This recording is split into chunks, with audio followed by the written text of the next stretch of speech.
Good morning, afternoon, evening, depending on wherever you're watching.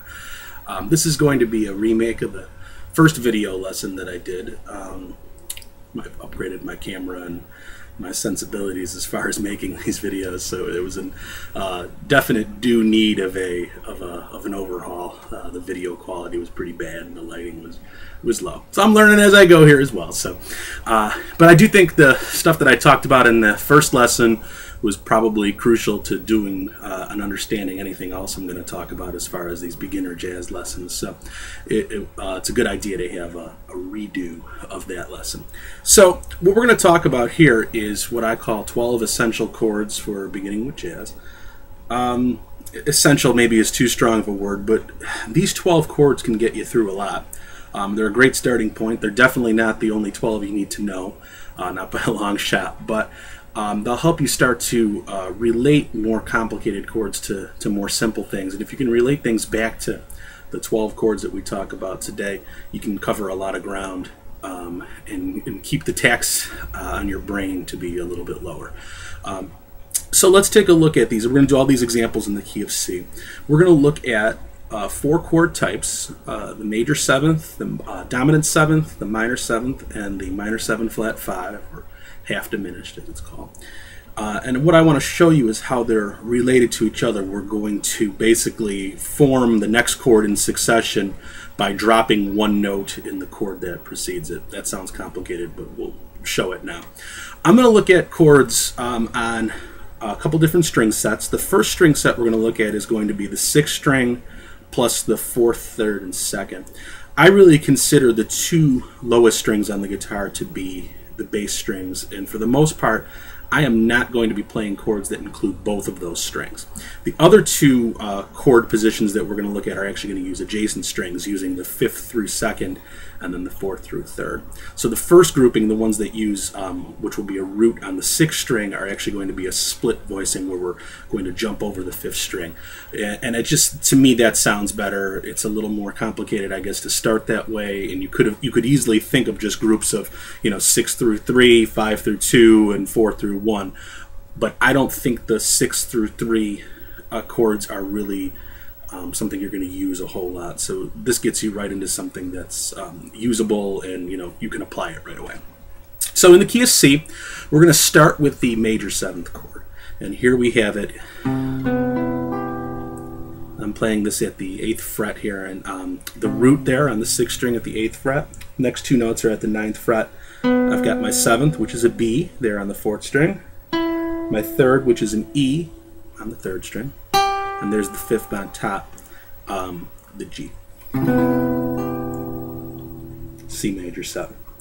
Now, just by taking the 7th, that B note, and moving it south, if you will, 1/2 step, we flat that note, and that gives us the C dominant 7th sound. And that's going to be C, B flat, E, and G. So there's C major 7, C dominant 7. And then now by moving the 3rd down 1/2 step, the E to an E flat, now I've got a C minor 7. C, B flat, E flat, and G. And then the last of the grouping is the half diminished, and there I'm going to take the 5th, the G, and move that 1 fret down. So you can see how those chords are just so interrelated. And what's nice about this is now anytime you learn a new chord, you can really learn 3 others just by taking those notes and moving them. So part of the knowledge that's crucial here is you have to know not just the notes on the fretboard, but also know what the notes are as far as function inside the chord. Some basic major scale harmony and some chord formulas is definitely worth learning. I try not to do too much rote memorization, but that's one thing that you want to have done. You got to know those notes on the fretboard, and you got to have a basic grasp on major scale harmony and chord formulas. So one more time with those: major 7, 7th. I use the thumb here, but you can easily adjust the fingering like that. Minor 7 and minor 7 flat 5. Now we'll move to the next group of strings, which will do the 5th through the 2nd. And here's the C major 7. So I've got the C here on the 5th string, G on the 4th string, B on the 3rd string, and E on the 2nd string. So now the note that's going to move first is the one here on the 3rd string, and that B will move to a B flat. And now I've got the dominant 7th chord, C dominant 7th, C, G, B flat, and E. And then continuing on, now we'll drop the E to an E flat, and I've got the minor 7.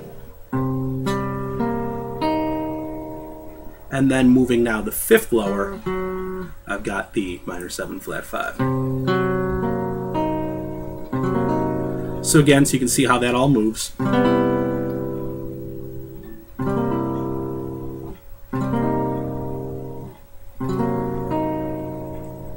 And then lastly, we'll look at the top 4 strings. So here's my root, the C here, at the 10th fret on the 4th string.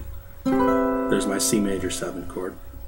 C, G, B, and E. So again, the first note that I'll move down is the B, and I'll get the B flat for the dominant 7th chord.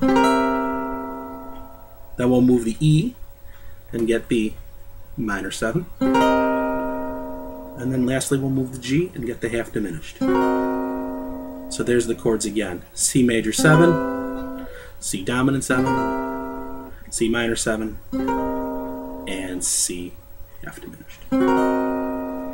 So you have now 12 chord shapes.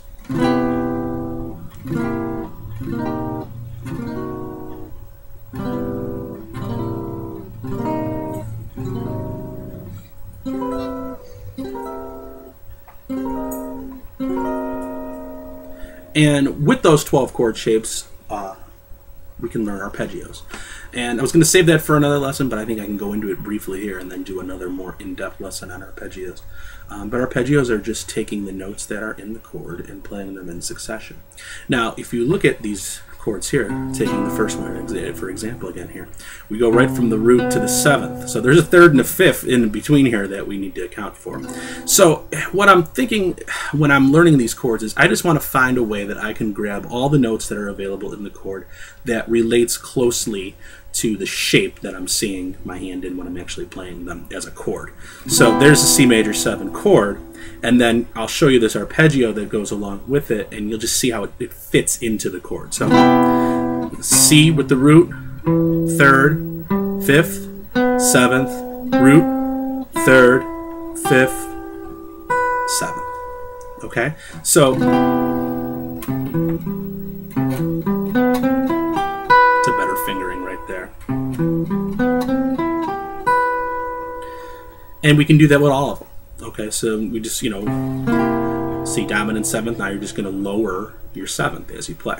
And you do that for everything. I won't go into it now. That's something just to work out on your own.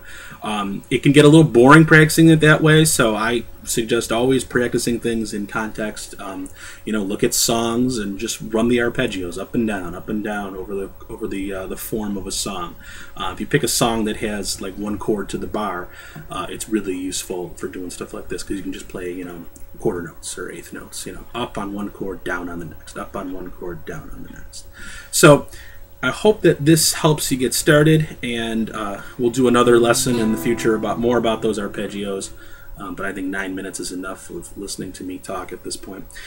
So we'll do more about the arpeggios. We'll also do more about finding inversions.